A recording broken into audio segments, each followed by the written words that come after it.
Buonasera, boa noite. Com você, Alma Italiana, aquele programa que conecta com a cultura, com a arte, com negócios e com histórias inspiradoras, realizado pela Sociedade Italiana Rio Grande do Sul, na esteira dos seus 130 anos de vida. E olha que o programa de hoje está sensacional. Nós vamos mergulhar no universo das nonas e submergir na inteligência artificial. Os meus convidados, nossa, são de primeiríssima linha. Conosco, o vice-presidente da Sociedade Italiana Rio Grande do Sul, o médico Francisco Morelli. Muito boa noite, doutor Francisco Morelli. Muito obrigado novamente, pelo convite. Uma boa noite a todos. Estamos aqui para divulgar a cultura italiana. O senhor já não é um convidado, o senhor é o nosso colunista, então... Meu Deus! Conosco também a psicanalista e escritora e professora da URGS, doutora Rose Paim. Boa noite. Boa noite, Cris. Obrigada por mais esse convite para participar dessa maravilhosa alma italiana. E conosco também, completando o mega time desta noite do Alma Italiana, o presidente da Associação Sociedade Sem Idadismo, o analista de negócios, doutor Afonso Escostegui. Buonasera.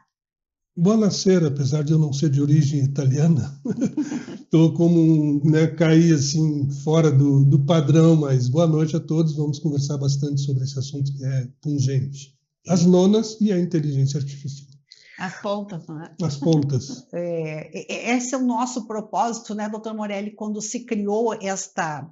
Isso não é um programa, na verdade, isso é um acontecimento que a gente partilha com as famílias e com os amigos italianos, itálicos, ítalo-brasileiros e com todas as etnias, porque a alegria italiana ela não é só italiana, a alegria italiana ela é do mundo, é do planeta. Mas falando em alegria, doutor Afonso, os italianos eles são conhecidos por sua longevidade, por sua intensa forma de viver. Mas nós dormimos com o YouTube e despertamos com a inteligência artificial. E nesse paralelo que tu acabas de fazer, entre como ela citou as duas pontas, nós temos um problema muito sério que é o meio. O que acontece hoje? Independentemente da inteligência artificial, nós temos um problema de acessibilidade hoje para as pessoas idosas. Os aplicativos, os sites, eles não são amigáveis para as pessoas idosas, principalmente aquelas, vamos dizer, as nonas que não tiveram a oportunidade de se acostumar e de presenciar a evolução da tecnologia e que sentem dificuldade, inclusive, de acessar um próprio celular para ver acessar um banco, acessar um site de alguma operadora de saúde, acessar, às vezes, a uma boa parte da população, o meu INSS, porque são sites que não pensam nisso. E a inteligência artificial que poderia estar sendo utilizada para isso, infelizmente, não está. Nós não temos ainda uma evolução da inteligência artificial no uso dessas ferramentas que proporcionem às pessoas idosas uma acessibilidade a essas ferramentas. Então, isso é um problema. Nós até estamos com uma campanha exatamente para forçar essa acessibilidade para que as pessoas idosas, 60 a mais ou 50 a mais, como você gosta muito de dizer, possam ter acesso com facilidade aos benefícios que essas ferramentas trazem. Perfeito. E qual a leitura da psicanálise neste meio, que não é nem uma ponta e nem outra? Bem, o meio que tu disseste é o mais problemático, é o tempo de resolução, não é?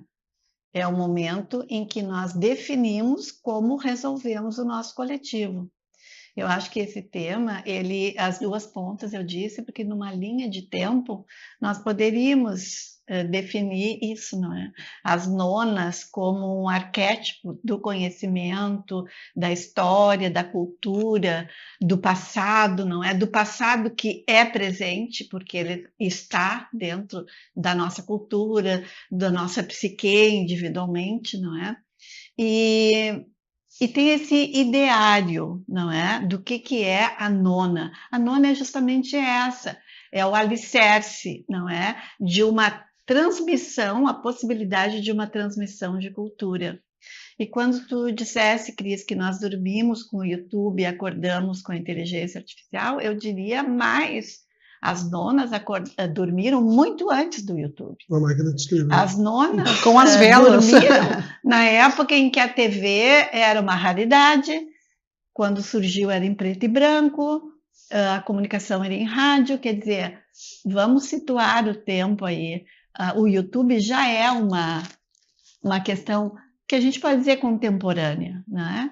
E a inteligência artificial é um contemporâneo já apontando para um futuro.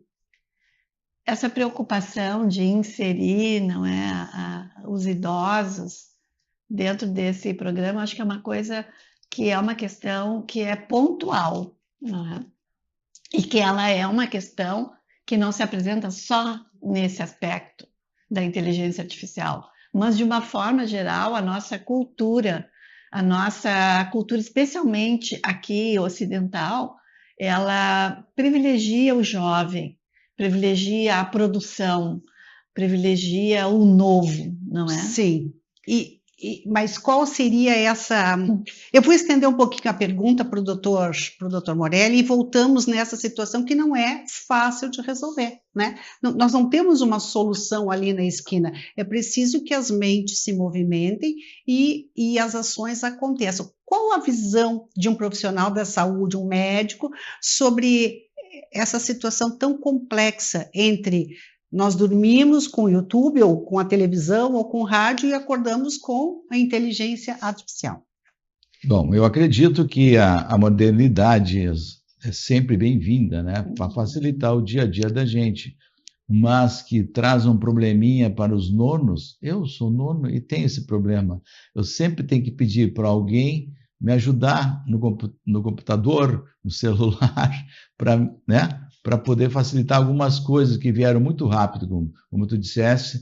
Nós dormimos de uma forma e acordamos no outro dia bem diferente. É difícil, é complicado, mas é muito necessário. Então, o que a gente tem que fazer? Com todo jeitinho, com toda a calma, nos adequarmos a essas situações modernas. Agora, que é difícil, que eu fico pensando, como o Scoteg falou, o meu INSS, puxa vida, como é que essas pessoas mais de idade, mais de 50, mais de 60, mais de 70, seja o que for, vão ter acesso a essas coisas facilmente? Elas não têm condições. Eu sou médico formado, 46 anos, tenho 3 especialidades, então sou um cara que estou no dia a dia, estou nas modernidades, coisa e tal, mas é complicado. Agora eu fico me colocando, né, na cabecinha dessas pessoas, e essas pessoas sofrem, e essas pessoas que poderiam ajudar nesses locais que acontece esse tipo de situações,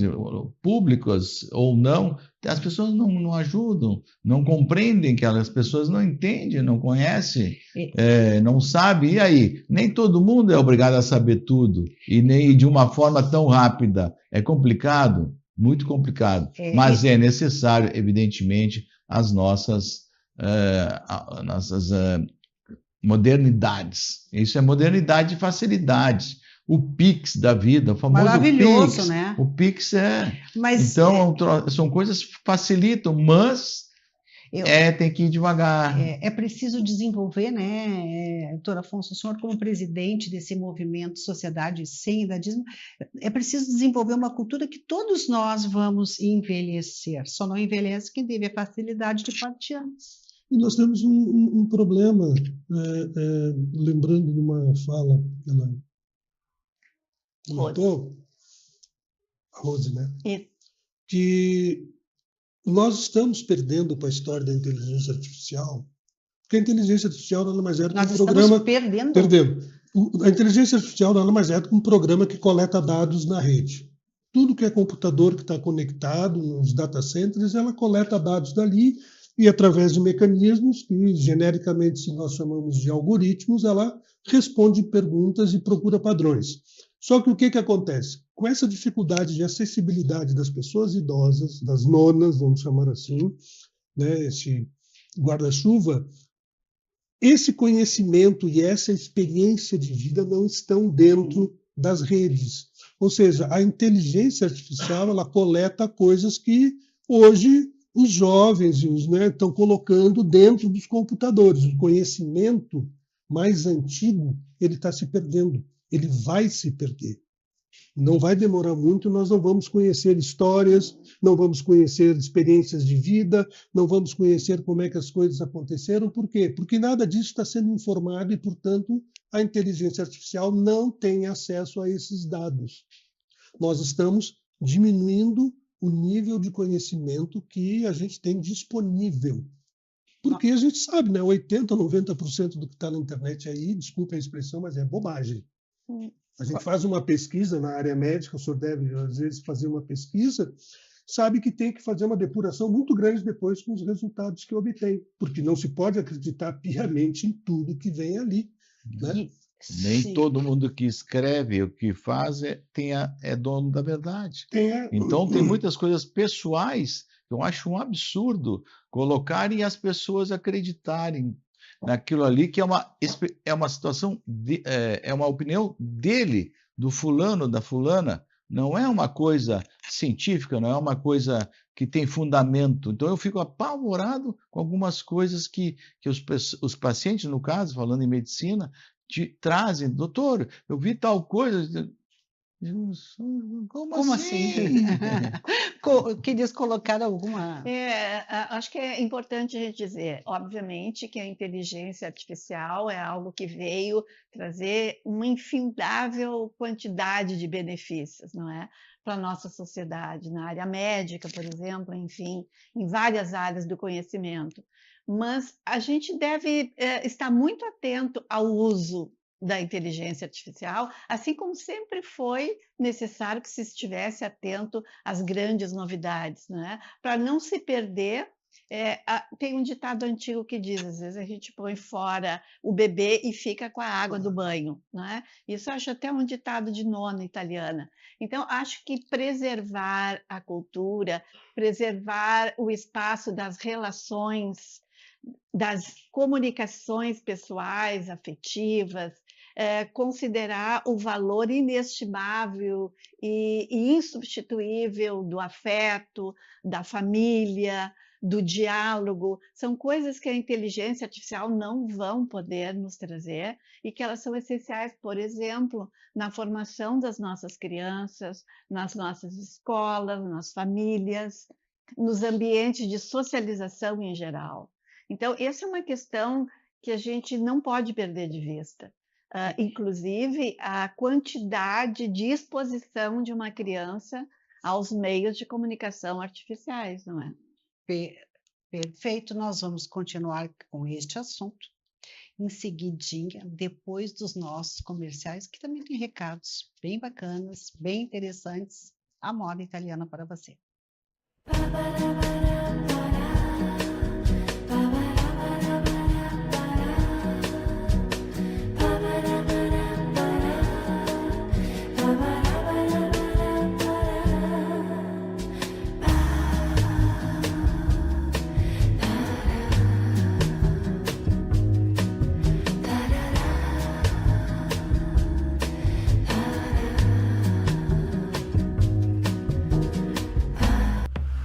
Nos últimos tempos, não faltaram desafios para o Rio Grande. Agora, o desafio é outro: construir o futuro. Um futuro que tem crescimento, mas de forma sustentável, que tem produção e preservação, que tem novas oportunidades para todos. A escolha é nossa. Por isso, a Assembleia Legislativa vai buscar soluções para o desenvolvimento do Estado com o Pacto RS 25, porque o crescimento sustentável é agora. Voltamos nesse ambiente de alegria, de felicidade, de família que temos aqui no Alma Italiana. Esta ocupação que a sociedade italiana tem em reunir e sedimentar as nossas tradições costuradas com o olhar para o futuro. Mas eu vi, doutor Afonso, que querias colocar alguma coisa em relação à inteligência artificial, que a gente interrompeu com o comercial? Complementando um pouco o que a Rose falou, mas bem rápido, a inteligência artificial ela é uma arma, uma ferramenta muito poderosa para o desenvolvimento da humanidade. Na área médica, na área da ciência, da pesquisa. Em todas as áreas, né? Em todas as áreas, ela é uma ferramenta realmente muito poderosa. Só que o que acaba acontecendo? Ela é majoritariamente tomada por aquilo que não é o trigo, digamos assim, é o joio. É aquilo que realmente não cai nas redes sociais. Recentemente, uma editora, agora de Curitiba, semana passada, cancelou um concurso literário com 900 obras inscritas, porque só no início já descobriu 40 produzidas por inteligência artificial. É uma barbaridade. Então, a gente tem que ter muito cuidado com isso. Mas o que não é artificial e que é muito natural é o poder e a força das nonas, especialmente nas famílias italianas, doutora Rose Paim. Eu acho que nós podemos falar, sim, das nonas italianas, mas nós vamos generalizar as matriarcas, não é? Qual é o papel fundamental de uma mulher nesse contexto? É fazer o intermédio, não é? Trazer o passado, a história, coligando com o presente, né? É muito importante isso. Eu tenho netos, eu acho que é muito importante essa transmissão, essa oportunidade das crianças conhecerem a origem da sua família, os hábitos da sua família, os afetos da sua família. Muitas vezes as crianças não conheceram, a maioria das vezes não conheceram as bisavós, por exemplo. Sim. Eu acho que as avós são esse aporte, esse cuidado de fazer presente essa memória afetiva. Inclusive, uma avó é aquela que mostra para uma criança a foto do seu pai. Este é o meu filho, teu pai, quando tinha a tua idade, ele gostava de brincar de tais coisas, ele gostava de comer tais comidinhas. As minhas netas adoram saber disso. Olhar as fotos, saberem da história que as antecedeu. Tem uma questão de pertencimento nisso, né? Total. Eu tenho história, minha família tem história. Pertencimento. E eu acho que a avó é, antes de qualquer coisa, um símbolo de amor, não é? Então, uma avó é o símbolo de amor. Os pais, obviamente, são os responsáveis, são a figura central na vida das crianças. Mas os avós têm um outro e fundamental papel. A coisa do colo, do cheiro da avó, da comida da avó, das histórias da avó, da companhia dessa mulher que tem um papel tão fundamental na vida das crianças, seja a moda antiga, a moda das donas, seja nessa versão moderna, contemporânea, das avós modernas, que não são aquelas que estão mais o tempo todo de avental preparando polentas e comidas. Elas vão para a academia, elas têm a sua vida, né? Elas até namoram, mas essa preservação desse espaço, de fazer esse contato afetivo, de fazer esse acolhimento afetivo dos netos, isso é uma coisa que se reproduz naturalmente e que a gente não pode perder de vista.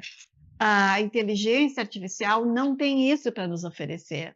Eu acho que usamos os infindáveis benefícios, sim, na inteligência emocional, mas as nossas crianças e nós adultos precisamos de afeto, precisamos de abraço, precisamos de fala, precisamos de escuta, precisamos de olhar, que é tudo isso que constitui a nossa psique. E como...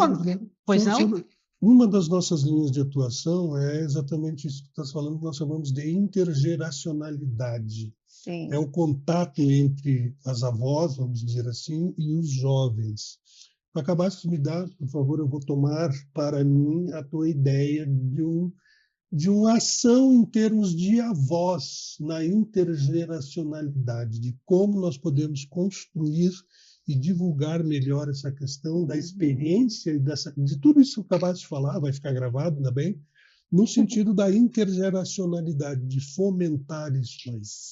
Sabe que eu fiquei emocionada num evento social da sociedade italiana, desculpe a redundância, porque nós vimos as crianças muito conectadas com a gastronomia, que une os netos, as mães e as avós. Como é que a medicina, a pediatria vê esse lado? É uma questão saudável essa conexão?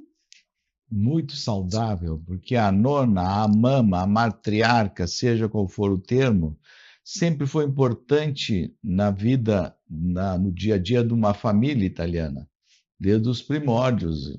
E vamos trazer para cá os imigrantes, etc. Sempre a pessoa da avó, da nona, a mãe, sempre foi mais expoente, mais participativa, e lembrando, trazendo coisas que do antigo, do passado, de comida, da educação, etc., que as mães trouxeram para nós. Eu fui criado pela minha avó e pela minha mãe. Quando a mãe veio para o Brasil com meu pai e eu dentro do ventre da minha mãe, já veio a minha avózinha junto, que já tinha vindo voo aqui e já tinha falecido. Então eu fui criado, tive a felicidade de ser criado pela avó. Então isso tudo trouxe para mim, para os meus irmãos, para os meus filhos, que netos beleza dela, bisnetos, uma maravilha, porque aquele convívio, aquela coisa. Com relação aos dias de hoje, eu vejo um absurdo, como pediatra, como médico, como pessoa, como nono, como pai, sei lá o quê, das mães, os pais pegarem um celular e darem na mão da criança para a criança ficar quieta. Para não incomodar. Com pouco tempo de vida. Mas vai incomodar depois. Já vai. E aí, vai incomodar depois. Pois é, isso é um absurdo que põe na mão de uma criança um telefone. Exatamente. Ou um computador, logo, que eu vejo crianças pequenas já mexendo em computadores, entrando num mundo, na modernidade, né? Na inteligência artificial, né? Tudo essas coisas que são maravilhosas para a humanidade, mas não para uma criança pegar e botar para ficar quieta, um celular na mão de uma criança. Está botando o mundo aberto na mão da criança. Querendo botar... Que coisas que não podem ser usadas e vistas por uma criança, enfim. Então, muito bem colocado. Eu acho que a criança, em primeiro lugar, é preciso reconhecer a natureza de cada idade. Uma criança não tem o propósito de ficar quieta. Uma criança é ação, é movimento. E a gente precisa dar conta disso como pais, como avós, né? Como escola, dessa natureza da criança investigativa, curiosa, alegre, motora, não é? Isso. E não... Acho que nós vivemos um tempo em que nós engessamos um pouco as nossas crianças. Engessamos com os artifícios, não é? De internet e tudo mais, engessamos com diagnósticos, muitos diagnósticos, não é? Quando, na verdade, a natureza da criança precisa ser entendida, acolhida, sustentada, estimulada. Hoje já tem uma pesquisa Pois não. feita nos Estados Unidos, eu acho, que já apontou que a atual geração, a alfa que está vindo aí, por causa do celular, vai ser a primeira geração que terá um nível de conhecimento, de desenvolvimento intelectual menor que a geração anterior. Fiquei impressionada. Isso já foi divulgado, tu sabe, né? Já há testes comprovando essa situação. Se você pode buscar na inteligência artificial um texto pronto, isso é um atestado da própria incompetência. É muito triste nós criarmos crianças que não aprenderam a confiar em si, do seu potencial, na sua capacidade de desenvolver inteligência, de desenvolver escrita, desenvolver fala. Nós temos que ter muito cuidado, muita atenção com essas questões. E tão importante que a gente tenha essas falas, né, para entendermos o processo que o mundo está oferecendo, né, doutora Afonso? Assim como a tecnologia ajuda, ela também pode trazer malefícios bem colocados por duas pessoas, dois exponenciais na área da saúde, a doutora Rosa e o doutor Morelli, que estão aqui compartilhando para que você se ligue e faça dentro do seu entendimento um bom uso da alta tecnologia, mas que não deixe passar esse senso de pertencimento. Doutor Morelli, falando em pertencimento, o que nos convida a sociedade italiana para o mês de agosto? Como a gente diz agosto em italiano? Agosto. Agosto. Agosto. E che agosto nos invita? Abbiamo un bello giovedì culturale, giorno 21 de agosto. Nós vamos trazer, eu vou dar uma coladinha aqui. Fique à vontade. A pauta é grande. A pauta é grande. A inteligência artificial nos permite. Isso é um dos benefícios. Então, mas eu tenho que colar, senão... Tá certo. Bom, então assim, dia 21 de agosto, às 19h30, receberemos o professor Dr. Antonio Tucci, da Universidade degli Studi di Salerno, para o encontro Voci Critiche, la eredità culturale del secondo Novecento italiano. O que vem a ser isso? Uma oportunidade única para mergulhar nas vozes e visões que marcaram a segunda metade do século XX na Itália, analisando seus impactos culturais e sociais até os dias de hoje. É um evento international, como diria o outro, internacional, como diria o italiano. E nós então, estaremos lá. Aproveitem, venham participar, entrada franca, sem problema nenhum, será um enorme prazer tê-los conosco no Giovedì Culturale, dia 21 de agosto, às 19h30. Espero vocês lá. Agradeço muitíssimo. Nosso colunista, médico Francisco Morelli, psicanalista Rose Paim, presidente da Sociedade Movimento Sem Idadismo, Afonso Escosteg, e a você que esteve conosco um final de semana glorioso e vivido a moda italiana.